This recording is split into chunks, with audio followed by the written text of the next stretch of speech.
দেখুন আমাদের ডান দিকে দেখুন একটা লেখা আছে স্টার্ট মেনু, তারপরে ক্লিক মাইক্রোসফট অফিস। কিন্তু বাম দিকে দেখুন আমাদের এখানে একটি ভুল দেওয়া আছে, এটা আমরা নিজে ইচ্ছায় এখানে ভুল দিয়েছি।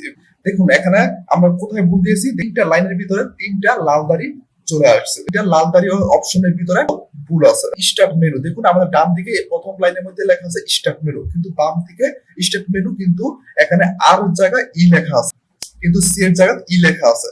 তার জন্য আমাদের এখানে লাল দাড়ি চলে আসছে, আমার শব্দটা আমাদের ভুল আছে। এখানে মাইক্রোসফট অফিস দেখুন আমাদের ডান দিকে মাইক্রোসফট অফিসটা আমাদের এখানে সম্পূর্ণ সঠিক আছে, কিন্তু বাম দিকে যে মাইক্রোসফট অফিসটা এখানে দেখুন ই এর জায়গায় সি চলে আসছে। তার জন্য আমাদের এখানে নিচে লাল দাড়ি চলে আসছে, কারণ আমাদের এই শব্দটা এখানে ভুল আছে। যখন মাইক্রোসফট ওয়ার্ডে যখন আপনারা লিখতে যান, যখন যেটা সঠিক হয় সেটার মধ্যে কোনো লাল দাড়ি আসে না। যখন আপনার ভুল হয় শব্দটা, তখন তার নিচে লাল দাড়িটা চলে আসছে। আমাদের স্টেপটা ভুল, এখানে ই এর জায়গা আর হবে। তার জন্য কি করেন, মাউস দিয়ে এখানে ক্লিক করেন, ক্লিক করার পর কিবোর্ড থেকে ব্যাক স্পেস বাটন প্রেস করেন, প্রেস করার পর মাঝে যে শব্দটা আছে এই শব্দটা সেটা এখান থেকে ডিলিট করেন। ডিলিট করার পর কিবোর্ড থেকে এখানে যেটা সঠিক এখানে ব্যবহার করেন। এখানে আর সঠিক, তার জন্য আমি এখানে আর ব্যবহার করলাম। দেখুন আমাদের স্টার্ট আমাদের সঠিক হয়ে গেছে। এখন এখানে ক্লিক করুন, দেখুন আমাদের স্টার্ট মেনুটা আমাদের সম্পূর্ণ সঠিক হয়েছে, তার জন্য তার নিচে লাল দাড়িটা আসা রাখি। এইভাবে আপনারা ঠিক করেন। ঠিক একইভাবে এখানে ক্লিকের এখানে যান, এখানে ভুল সেটা ব্যাক স্পেস বাটন প্রেস করে এখান থেকে ডিলিট করেন। তারপর এখানে যেটা সঠিক সেই শব্দটা এখানে লিখুন, দেখুন ক্লিক চলে আসছে। তাহলে আপনাদের সময়টা অনেক লেগে যাচ্ছে। এখান থেকে শব্দটা ব্যাক স্পেস বাটন প্রেস করে এখান থেকে ডিলিট করব, তারপর এখান যে সঠিকটা সেটা এখানে ব্যবহার করব, তাহলে সময়টা অনেক লেগে যাচ্ছে। দেখুন মাইক্রোসফট অফিসটার মধ্যে এখানে একটু ব্যতিক্রম আছে, এটা আপনারা এখানে বুঝুন।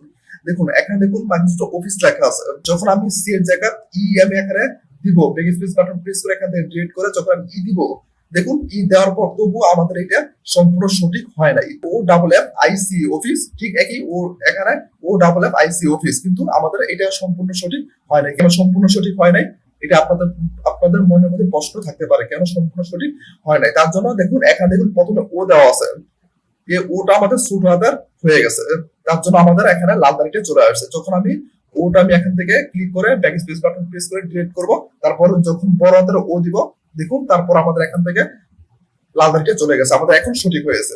ছোট হাতের ও দিয়ে দিলাম, তারপর এখানে ই এর জায়গায় আমি সি দিয়ে দিলাম, আমাদের লাল দাড়ি চলে আসছে। এখন এইভাবে আপনারা ম্যানুয়ালি আপনারা সবাই করে থাকেন। এখন এই টপিকটা এখন কিভাবে 1 মিনিটে কিভাবে প্রতিটা একটি ডকুমেন্টের ভিতরে যতটা শব্দ থাকুক না কেন ভুল, সেইটা আপনারা সহজে সঠিক করে নিতে পারবেন। এখান থেকে লেখা আছে স্টার্ট, এখানে আমার যে সম্পূর্ণ যে ভুল শব্দটা, সেই ভুল শব্দটার উপরে মাউসটা রাখুন। মাউস রাখার পর মাউসের রাইট বাটন ক্লিক করুন, আমাদের অনেকগুলো অপশন চলে আসছে। দেখুন আমাদের এখানে আমি মাউসটা দিয়ে আমি দেখাচ্ছি, দেখুন আমাদের এখানে অনেকগুলো অপশন চলে আসছে। তার জন্য এখানে দেখুন স্টার্ট কোথায় আছে, দেখুন এখানে স্টার্ট আছে, তার উপরে গিয়ে ক্লিক করুন, দেখুন আমাদের সম্পূর্ণ সঠিক হয়ে গেছে। যখন এখানে মাউসের রাইট বাটন ক্লিক করবেন, এখানে এখানে যে ওয়ার্ডটা আপনাদের সঠিক সেই ওয়ার্ডটা এখানে ব্যবহার করবেন। দেখুন ক্লিক, এটা আপনারা এখানে ওয়ার্ডটা সঠিক সেটা এখানে ব্যবহার করেছে। ঠিক একইভাবে মাইক্রোসফট অফিস, তার উপরে গিয়ে এখানে মাউসের রাইট বাটন ক্লিক করুন, দেখুন আমাদের এখানে অফিস লেখা আছে। যখন মাউসের রাইট বাটন ক্লিক করেছি তো অফিস আসছে। এটা হলো আপনার যেটা সম্পূর্ণ ভুল সেইটা ওইখানে আসবে। তার নিচে লাল দাড়ি আছে, তাহলে এই ওয়ার্ডটা ভুল, তার জন্য তার ওইখানে শুধু অফিসটা আসছে। যখন মাইক্রোসফটটাও ভুল থাকতো তখন পুরোটা মাইক্রোসফট অফিসটা এখানে চলে আসতো। এখন মাউস রাইট বাটন ক্লিক করুন, দেখুন এখানে অফিস, তার উপরে গিয়ে ক্লিক করুন, দেখুন আপনাদের এখানে এটা সঠিক হয়ে গেছে। 1 মিনিটে কোনো একটা ওয়ার্ড ভুল হলে সেই ওয়ার্ডটা আপনারা এখানে সঠিক করে নিতে পারবেন।